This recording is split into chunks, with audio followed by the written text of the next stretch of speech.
Bonjour, je m'appelle Anne-Fleur Tarnot, je viens de la région parisienne et je suis photographe et vidéaste d'aventure. Lorsque j'ai eu mon premier appareil en 2011, j'ai commencé à prendre un peu tout ce qu'il y avait autour de moi dans les rues de Paris. Ensuite, j'ai créé mon site internet.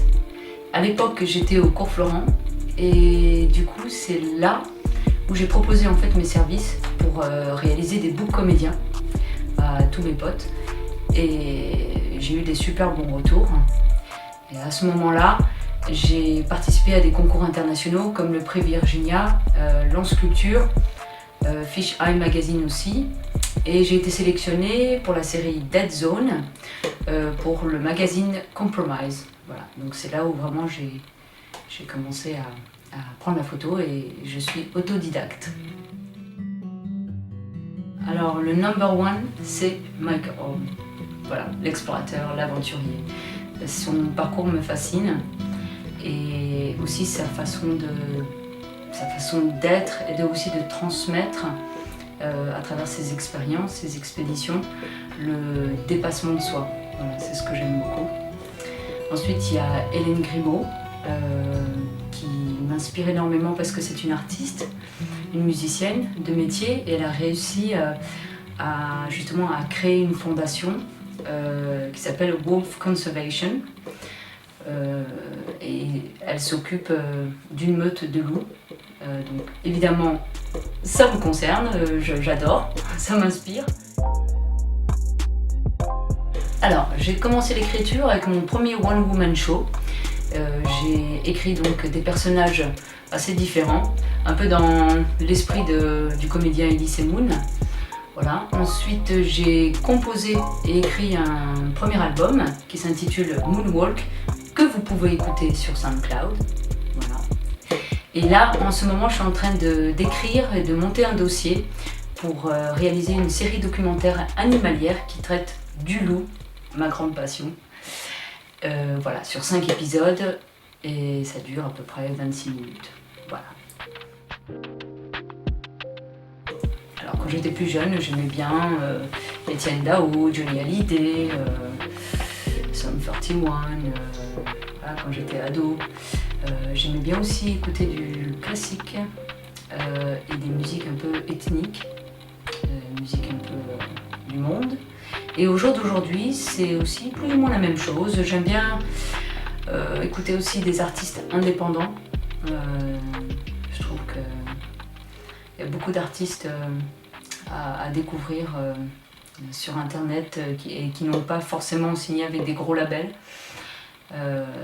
Et ces artistes-là peuvent être vraiment une belle découverte. Alors j'ai toujours été un peu une aventurière dans l'âme, hein, c'est comme ça.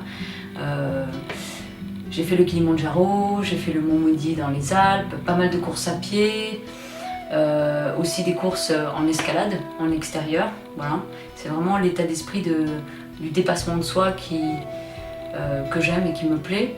Et je me sens naturellement, instinctivement beaucoup plus proche de la nature, des animaux. Pour moi, ça me parle au quotidien. Et c'est là où j'ai envie de mettre vraiment mon énergie dans mes réalisations, quoi. Autant pour la photo que pour des projets de documentaires.